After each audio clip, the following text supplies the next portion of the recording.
ஓம் ஸ்ரீ குருபியோ நமக. ஓம் ஸ்ரீ மகா பெரியவா சரணம். வரும் ஜூலை 29ஆம் தேதி புதன்கிழமை ஆடி பௌர்ணமி. இப்போ நாம சொல்லக்கூடிய இந்த பொருட்களை பசுமாட்டுக்கும் காகத்துக்கும் அன்றைய தினம் தானமா கொடுக்கறது மூலயமா பல ஜென்ம பாவங்கள் விலகி பணம் கொட்டும். பித்ருக்கள் மனசு சந்தோஷப்படும். அது என்ன பொருட்கள், அது எப்படி தானமாக கொடுக்கணும்னு பார்க்கறதுக்கு முன்னாடி நம்மளோட வீடியோஸை இப்போ தான் நீங்கள் ஃபஸ்ட் டைம் பார்க்குறீங்கன்னா மறக்காமல் சப்ஸ்கிரைப் பண்ணிக்கோங்க. தொடர்ந்து இது மாதிரி அப்டேட் தெரிஞ்சுக்கிறதுக்கு பக்கத்தில் நோட்டிஃபிகேஷன் பெல்லை கிளிக் பண்ணி ஆல் அப்படிங்கிறத செலக்ட் பண்ணிக்கோங்க. இப்போ என்னென்ன பொருட்களை தானமாக கொடுக்க போகிறோம் அப்படிங்கிறத பற்றி தெளிவாக தெரிஞ்சுக்கலாம். பௌர்ணமி அப்படின்னு சொன்னாலே சந்திர பகவான் வழிபாடு. இருளில் இருக்கக்கூடிய நம்ம வாழ்க்கை அந்த முழு நிலவு எப்படி பிரகாசமாக தெரியுதோ அதே மாதிரி ஒளிமயமாக மாறணும் அப்படின்னு பண்ணக்கூடிய அற்புதமான வழிபாடு.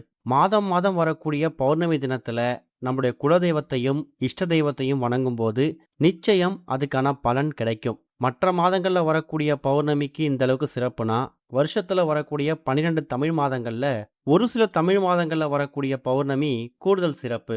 குறிப்பாக வருஷத்தோட முதல் மாதம் சித்திரை மாதத்தில் வரக்கூடிய பௌர்ணமி சித்ரா பௌர்ணமி. அதை விட்டிங்கன்னா இப்போ ஆடி மாதத்தில் வரக்கூடிய பௌர்ணமி, அதுவும் அம்பாள், அம்மன், மகமாயி இது மாதிரி சக்தி தேவிகளுக்கு அதிக முக்கியத்துவம் கொடுக்கக்கூடிய, அவங்களை அதிகமாக வழிபடக்கூடிய இந்த மாதத்தில் வரக்கூடிய பௌர்ணமிக்குன்னு தனி சிறப்பு இருக்கு.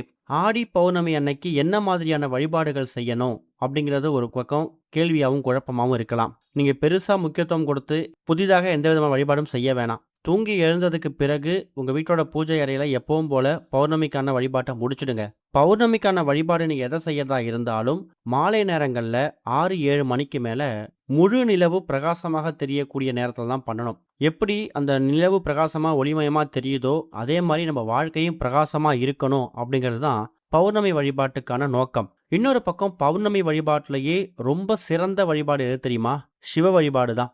இன்னமும் சரி, திருவண்ணாமலையில மாதம் மாதம் வரக்கூடிய பௌர்ணமிக்கு கிரிவலம் போறதுக்கான பக்தர்கள் பல்லாயிரக்கணக்கான பேர் இருக்காங்க. அதுவும் ஆடி மாத பௌர்ணமியில பக்தர்கள் கிரிவலம் போறதுக்கு அந்த அளவுக்கு குவிவாங்க. ஒருவேளை உங்களால திருவண்ணாமலைக்கு போய் கிரிவலம் பண்ண முடியாது அப்படின்னா அதுக்கும் ஒரு மாற்று வழி இருக்கு. புதன்கிழமை ஜூலை 29ஆம் தேதி உங்க வீடு பக்கத்துடைய சிவாலயத்துக்கு போயிட்டு சிவபெருமானை வணங்கிட்டு சிவாலயத்தோட பிரகாரத்தை 9 முறை வலம் வாங்க. அதுவும் அந்த முழு நிலவு பிரகாசமா தெரியக்கூடிய அந்த நிலவு வெளிச்சத்துல வலம் வரும்போது திருவண்ணாமலைக்கே போயிட்டு கிரிவலம் செய்த பலன் உங்க வீடு பக்கத்துடைய சிவாலயத்துல கிடைக்கும். கண்டிப்பான முறையில மாலை 6-7 மணிக்கு மேல வீட்டோட பூஜையில விளக்கேற்றி வச்சுட்டு எல்லா தெய்வங்களையும் மனசார பிரார்த்தனை பண்ணி அதுக்கப்புறம் உங்க வீட்டில இருந்து எங்க பார்த்தா முழு நிலவு பிரகாசமா தெரியுதோ அந்த இடத்துக்கு போயிட்டு குடும்பத்தோட சந்திர தரிசனம் செய்யணும். ஓம் சந்திர மௌலீஸ்வராய நமக அப்படின்னு சொல்லக்கூடிய மந்திரத்தை 3 முறை உச்சரிக்கணும். இது எல்லாத்தையும் முடிச்சிடுங்க. அதுக்கப்புறமா நீங்க உங்க வீட்டில் பூஜை அறையில என்ன மாதிரி வழிபாடு செய்றீங்களோ இப்போ நம்ம சொல்லக்கூடிய இந்த பரிகாரத்தை பண்ணலாம். இன்னொரு பக்கம் பௌர்ணமி திதி ஜூலை 29ஆம் தேதி வந்தாலும் ஜூலை 28 செவ்வாய்க்கிழமை இரவு 7:30 மணிக்கெல்லாமே உங்களுக்கு பௌர்ணமி ஆரம்பிச்சிடுது. அது மறுநாள் புதன்கிழமை இரவு 8:58 வரைக்கும் பௌர்ணமி இருக்கு. நீங்க பௌர்ணமிக்கான எந்த வழிபாடு செய்யறதா இருந்தாலும் இரவு 9 மணிக்குள்ள முடிச்சிடுங்க. முழு நிலவு தெரிய ஆரம்பிச்ச உடனேயே உங்க பரிகாரத்தை பூஜைகளை ஸ்டார்ட் பண்ணாதான் கரெக்டா 9 மணிக்குள்ள பரிகாரங்களோ மற்ற பூஜைகளோ பண்ணி முடிக்க முடியும். கோவிலுக்கு போயிட்டு வர்றதையும் இரவு 9 மணிக்குள்ள வர்றதுக்கு முயற்சி பண்ணிடுங்க. இது போக எந்த ஒரு விரத நாள் விசேஷ நாள் வந்தாலும் சரி, எந்த ஒரு நல்ல நாள் வந்தாலும் சரி, அன்றைய தினம் நம்ம இறை வழிபாடு செய்யறது ஒரு பக்கம் இருக்கட்டும், தான தர்மங்கள் பண்றது கூடுதல் சிறப்பு. அதுலயும் அன்னதானம் செய்யலாம். வாயில்லா ஜீவராசிகளுக்கு உணவு கொடுக்கறது கூடுதல் சிறப்பு. கோவில் வாசல்ல எவ்வளோ பேர் யாசகம் கேட்டு உட்கார்ந்துருப்பாங்க. அவங்க பசின்னு வாய் விட்டு கேட்டுருவாங்க, உங்களால் அள்ளி கொடுத்துட முடியும். ஆனால் வாயில்லா ஜீவராசிகளுக்கு பசி ஆத்துறதுக்கு தெரியுமா?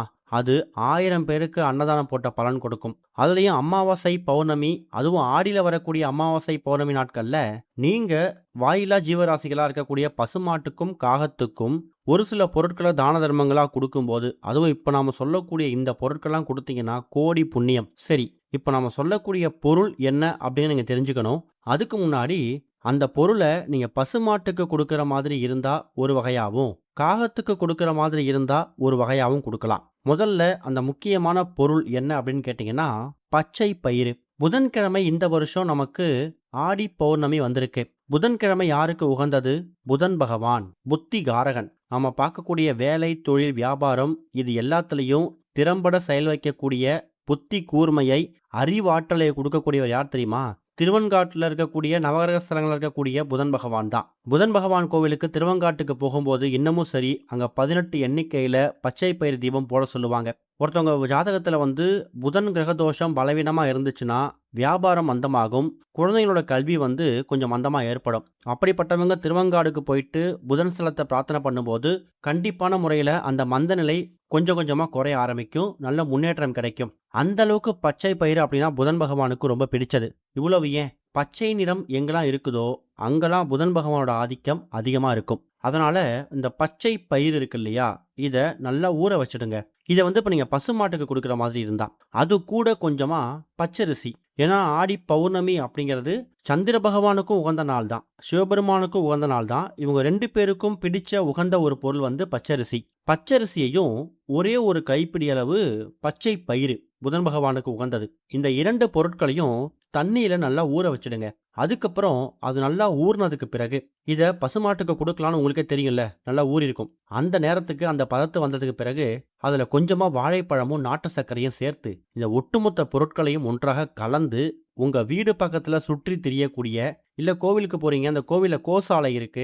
இல்ல உங்க வீடு பக்கத்துல யாராவது பசுமாட வைத்திருக்கிறாங்க.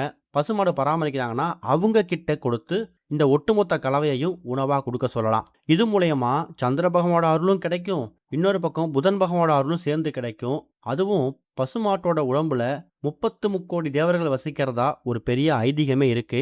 அத்தனை தேவர்களுக்கும் பசியாத்தின பலன் ஆடி பௌர்ணமி அன்னைக்கு உங்களுக்கு வந்து சேரும். இது வந்து பசுமாட்டுக்கு பச்சை பயிரை குடுக்குற மாரி இருந்தா. அதுவே காகத்துக்கு குடுக்குற மாதிரி இருந்தா, அந்த பச்சை பயிர கொஞ்சமா மிக்ஸில போட்டு பொடி பண்ணி கொஞ்சம் மாவாக்கிக்கோங்க. அதுல கொஞ்சமா சர்க்கரையும், நெய்யும் சேர்த்து பச்சை பயிர உருண்டையாக பிடிக்கணும். இந்த பச்சை பயிறு உருண்டைய பிடித்து, இத வந்து நீங்க காகத்துக்கு குடுக்கலாம். இது மூலியமா பித்ரு சாபம், பித்ரு தோஷம் நீங்கும். ஒரே நாள்ல 2 விதமான விஷயங்கள் உங்களுக்கு சேர்ந்து கிடைக்கும். இது மூலியமா பல ஜென்ம பாவங்கள் விலகி பணம் கொட்டும். எதிர்பாராத மாற்றம் உங்க வாழ்க்கையில தேடி வரும். இவ்வளவு நாட்கள் நம்ம வாழ்க்கை இப்படிதான் இருந்திருக்கா அப்படின்னு யோசிக்கிற அளவுக்கு வாழ்க்கையே புரட்டி போடப்படும். இந்த 2 ஜீவன்களுக்கு ஏதாவது ஒரு விஷயத்த நீங்க தானமா கொடுக்கலாம். ஒண்ணு பசுமாட்டு கொடுக்குற மாதிரி இருந்தா ஊற வைத்து பச்சரிசியோட சேர்ந்து கொடுத்துருங்க. காகத்துக்கு கொடுக்குற மாதிரி இருந்தா பச்சை பயிரை அரைத்து நெய் சேர்த்து உருண்டையாக பிடித்து நீங்க காகத்துக்கு கொடுக்கலாம். 2 ஜீவன்களுக்கும் கொடுக்க முடியினாலும் நீங்க தனித்தனியா கொடுக்கறது விசேஷம் தான். கூடுமான அளவுக்கு புதன்கிழமை ராகு காலம் யமகண்டம் இல்லாத மாதிரி பார்த்து இந்த 2 பொருட்களையும் பசுமாட்டுக்கும் காகத்துக்கும் கொடுத்துருங்க. மாலை 6, 7 மணிக்கு மேல நீங்க பௌர்ணமிக்கான பூஜைகள் பண்றது, சிவ வழிபாடு பண்றது, கிரிவலம் போறது, இது எல்லாத்தையும் சந்திர பகவான் தெரிய ஆரம்பிச்சதுக்கு பிறகு பண்ணிக்கலாம். இருட்டுனதுக்கு பிறகு சூரியன் அஸ்தமனமானதுக்கு பிறகு நீங்க இந்த பொருட்களை தானமா கொடுக்க முடியாது. காகத்தையோ பசுமாட்டையோ தேடிட்டு இருக்க முடியாது. எப்படி பார்த்தாலும் உங்களுக்கு செவ்வாய்க்கிழமை சாயந்தரமே பௌர்ணமி ஆரம்பிச்சிடும். அதனால புதன்கிழமை காலைல தூங்கி எழுந்ததுக்கு பிறகு குளிச்சுட்டு வீட்டில் பூஜையெல்லாம் முடிச்சுட்டு அதுக்கப்புறம் ஓய்வு நேரத்தில் நல்ல நேரமா பார்த்து இந்த பசுமாட்டுக்கும் காகத்துக்கும் இந்த பொருட்களை தானமா கொடுத்துருங்க. பச்சை பயிரை புதன்கிழமையில கொடுக்கறது கூடுதல் விசேஷம். மறந்துடாதீங்க. இந்த ஒரு தானத்தை பண்ணுங்க. கண்டிப்பா ஆடி பௌர்ணமிக்கு பிறகு வரக்கூடிய நாட்கள் வளமான நாட்களா மாறும். ஓம் ஸ்ரீ குருபியோ நமக. ஓம் ஸ்ரீ மகா பெரியவா சரணம்.